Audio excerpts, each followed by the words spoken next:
Tonight, in this edition of the primetime newscast on Équinoxe television, the President of the Republic of Cameroon promises tough times to what he calls secessionists or terrorists in the guise of secessionist movement in the two English-speaking regions of the country. But political analysts in the nation's capital would be telling us in this edition of the news that it is not a solution to the current socio-political tension rocking the northwest and the southwest regions of the country, that the government should take its responsibility, listen to the grievances of the people and engage a meaningful dialogue. Also, we take a look at the difficulties of the people of Tugi. Tugi is a locality in the Momo division of the northwest region of the country where there are no roads, no potable water, amongst many other difficulties faced by the local population. Stay with us. We shall be right back.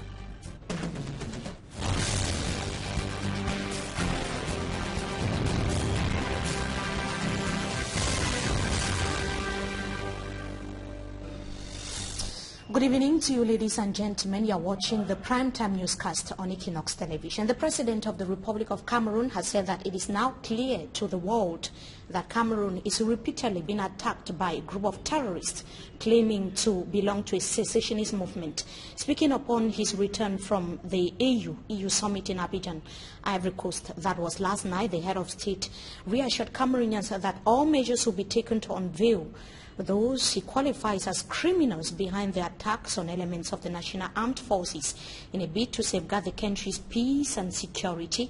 He said that he learned to grieve the assassination of 4 military officers and 2 police officers in the southwest region of the country in the past few days. President Paul Biya expressed his condolences to the bereaved families and the National Defense Forces. Could it be another war that the President of the Republic of Cameroon is declaring against what he called terrorists in the two English-speaking regions of the country? Should be noted that it is not the first time. About 3 years ago, he met a similar declaration at the same airport against militants of Boko Haram in the far north region of the country. But political scientists in the nation's capital, Yaoundé, say that it is not the solution to the current crisis and that the government is supposed to take its responsibility, listen to the worries of the people, and engage in meaningful dialogue. Details in the following report. Toutes les dispositions sont prises pour mettre hors d'état de nuire ces criminels. The sternness and firmness in the unusual declaration of the head of state could be likened to a similar statement in 2014 when he was returning from the summit on climate change in Paris. President Paul Biya has simply declared war on what he called secessionist terrorist groups in Anglophone regions, as he did with Boko Haram 3 years ago. Le Cameroun est victime des attaques à répétition d'une bande de terroristes. By failing to mention dialogue preached by the international community, the political class and civil society actors in Cameroon, the head of state was reaffirming government's determination to employ military solutions to a pure political problem. Je voudrais présenter les condoléances aux familles éprouvées. Besides, his condolence message to fallen soldiers and families, ignoring the dozens of civilians who perished in Anglophone regions in the past months, says it all. The reaction of the president is timely. It is proof of gravity of the prevailing situation in Anglophone regions of Cameroon. The special security meeting Friday, chaired by the defense minister, is further raising fears of massive crackdown on Anglophone activists in the coming days. But it is not a solution to safeguard peace and security across the national territory, according to political scientists. Dr. Frank Ebogwa and Professor Alain Fouguet hold that it is still early to describe the situation as terrorism. On peut se dire qu'il s'agit certainement, n'est-ce pas, d'un mouvement d'insurrection. The call on the government to take its responsibility and engage in meaningful dialogue, because the grievances of the English-speaking population are genuine. Il faut simplement ouvrir un dialogue avec ceux qui souffrent. If the government could negotiate with Boko Haram militants, why not with its people fighting for the restoration of their cultural, educational and legal values, he concluded. Nous avons négocié avec Boko Haram. Et il n'y a pas de raison que nous ne discutions pas avec nos frères et compatriotes. And the outing of the President of the Republic of Cameroon, his rare outing yesterday at the Simaleng Airport in the nation's capital Yaoundé, is coming after 6 soldiers, as we heard in the report that just ended, were killed in Manyu Division, southwest region of the country within 48 hours. And in the following report, we are going to be taking a look at the series of attacks on security forces in the two English-speaking regions of Cameroon. Babla Jonathan tells us more. It was predicted by an international human rights non-governmental organization. In its last report published in August 2017, Crisis Group issued a warning saying the sporadic violence of the last few months and the use of social networks have shown that some secessionists are ready for the armed struggle. The opening of a front in the west could prove to be dramatic for Cameroon, which already faces Boko Haram in the far north and militants from the Central African Republic in the east. In response to this warning and other issues raised in the report, government, through its spokesperson Issa Chiruma Bakari, accused Crisis Group of attacking Cameroon and closed the country's borders to the organization. And today, the predictions of Crisis Group are manifesting with recurrent attacks on elements of the National Armed Forces in the northwest and southwest regions. In less than 3 days, between the night of November 28th to 29th, breaking 30th, 6 officers of the National Armed Forces were killed in the Manyu Division, southwest region. Added to 2 others killed earlier in Manfe and Équinoxe, the number goes up to 8 security forces killed in the southwest region alone in less than a month. In the northwest region, 4 were killed in Jakiri, Bafut and Bamenda between the 8th and 9th of November 2017. Others were shot and wounded by unidentified attackers referred to as terrorists by President Paul Biya. Upon his return from the African Union-European Union Summit in the Ivorian capital Abidjan, the head of state Paul Biya said all measures are being taken to track down those he qualifies as criminals behind the attacks on police, gendarmes and military officers. And in the wake of killings in the two English-speaking regions of the country, a special security meeting is ongoing in the nation's capital. It is contained in a communique that was signed yesterday by the Defense Minister Joseph Vitiasomo. The special security meeting convened by the President of the Republic would have top-ranking or is having top-ranking officials for the police, gendarmerie corps, firefighting unit in the country in attendance.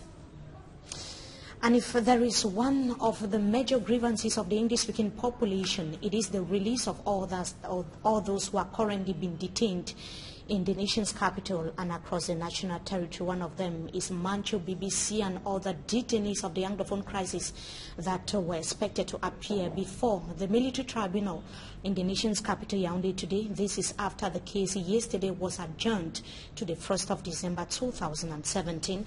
It should be noted that they are being accused of several charges. Amongst the various charges levied against him, we have secession, rebellion, hostilities against the state, amongst many others. It should be noted that in the hearing that took place on the 26th of October 2017, Mancho BBC asked to be sentenced to death on condition that the other detainees of the Anglophone crisis are released. We obviously will be keeping you updated as soon as we are informed on the trial that is unfolding in the nation's capital. 2 school kids and a woman on a motorbike were involved in a fatal accident which occurred today in the early hours of today. That was at the St. Thomas in Pekawit neighborhood that is in the Douala-Free subdivision. The kids sustained severe injuries and were rushed to hospital for medical attention, as innocent as it tells us in the following report. A woman now risks having her hand amputated after a truck transporting sand trampled on it when she was crossed from a motorbike to the tar by the same vehicle in Valle St. Thomas quarter in Pekawit, Douala-Free subdivision. She was immediately rushed to the Douala General Hospital for medical attention alongside 2 school kids who incurred bruises. They were being transported to school early Friday but met their doom when the bike man riding on the narrow stretch of road attempted to overtake the truck. Sources say they were crossed down from behind by the truck when the bike rider slowed down directly in front of the truck upon encountering a brewery vehicle stationed in front of him. It was too late for the truck behind the motorbike to stop.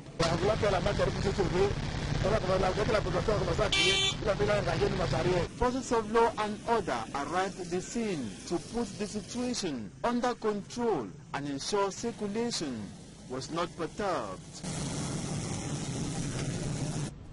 Innocent Aze, they're reporting now. After enduring for several years without potable water, the Mbengwi Council has finally come to the aid of the people of Tugi, that is a locality in Momo division of the northwest region of the country, by providing them with potable water. But Catherine Kone is going to be telling us in the following report that local inhabitants are still facing the problem of bad roads amongst many other difficulties. Her report.